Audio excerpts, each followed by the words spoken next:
Hi guys, welcome to this Chelsea video. Please, if today is the first day you're seeing my video or you have been watching my video all this while, please, if it is on YouTube that you've been watching my video, please click on that subscribe button, turn on the notification bell. But if it's on Facebook or on TikTok, please click on the follow button, like, comment and share in this video. This is an interesting video. I was in a TikTok live yesterday, you know, and I was interacting with a lot of Chelsea fans. This sacking of Enzo Maresca, it really shows the kind of fans that we Chelsea fans, we have different types of Chelsea fans, to be sincere. And the most shocking part is that the amount of ignorant Chelsea fans that we have, they are in their numbers, they are numerous. I think this video in particular is directed to the fans, the Nigerian fans, the Nigerian Chelsea fans. A lot of Nigerian Chelsea fans are the fans that just go to work. They just go and watch football. Any day that Chelsea have match, they'll just go and watch and come back. That's it. And they will come and argue with you as if they really know anything about the club. What is happening at the club, they don't have any idea. They don't really know. They argue, some of the arguments that they are making, they were just, we are laughable. These are the things that are accessible. If you go out there and make a little research, you will see them. But these guys are arguing. They are arguing out of ignorance, and they are very bold and loud about it. It was quite shocking and surprising to me. Do you know?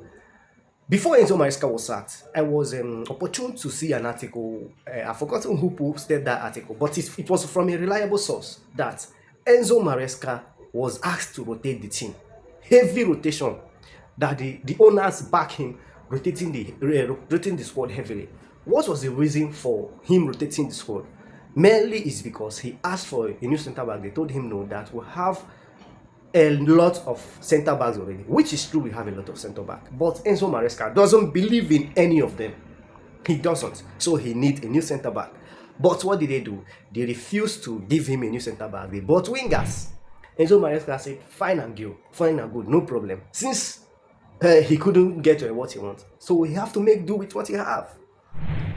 So that is the reason behind the heavy rotation, and that was not even really all.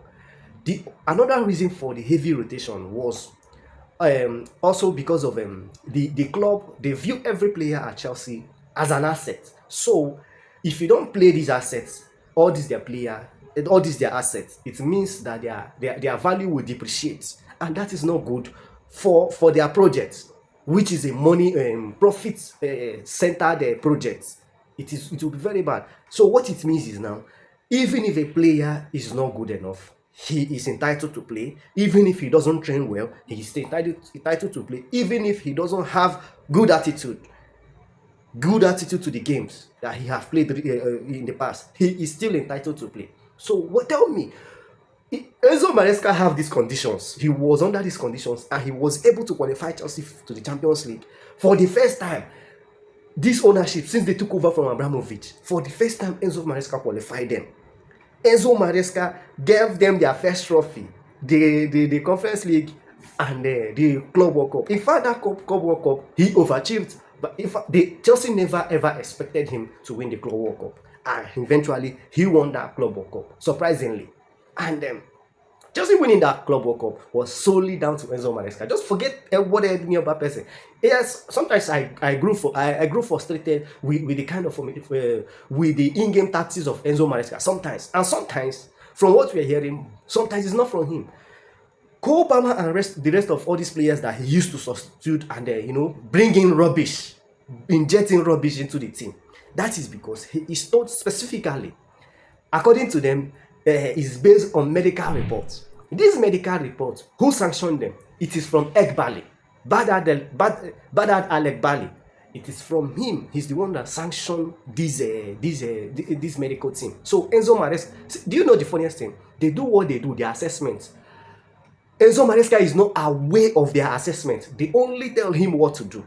So he must do according to, based on what they tell him. So if he wants to play a player, they'll tell him, no, don't play this player. He needs to rest. You have to pick from these options, which will, I think I don't know why a lot of Chelsea fans are they are against Enzo Maresca. Enzo Maresca was never the problem of Chelsea. Yes, he have his own issue. He have his own issue. If you've been following me consistently, you will know that if you have seen most of the videos I have done, Enzo Maresca, I have criticized him a lot of time. But now, with all these revelations that I'm seeing, Enzo Maresca, all I have to just tell him is good luck and thank you for the good job that he did at Chelsea. He did a good job with all these conditions, all these restrictions. He did a very good job for Chelsea. And still, a lot of ignorant Chelsea fans, they are still confused. They are talking about Liam Rosenior from Strasbourg. That is the next coach of Chelsea. And they are also talking about that Enzo Maresca, he was speaking to Manchester City and Juventus. Do you know what happened? Enzo Maresca won the Club World Cup. Do you know what the ownership did? They were talking to De Zerbi. Already that summer that Enzo Maresca won the Club World Cup, they were actively looking for his replacement. That is the funniest thing. They were actively looking for his replacement. And Enzo Maresca, he was tipped off. He got their idea that they were looking for his replacement after winning the Club World Cup. And he's talking to Manchester City and Juventus, and people are just saying rubbish. As long as it's between the ownership and Enzo Maresca, I support Enzo Maresca 100%. I just wish him good luck to any club that he eventually go.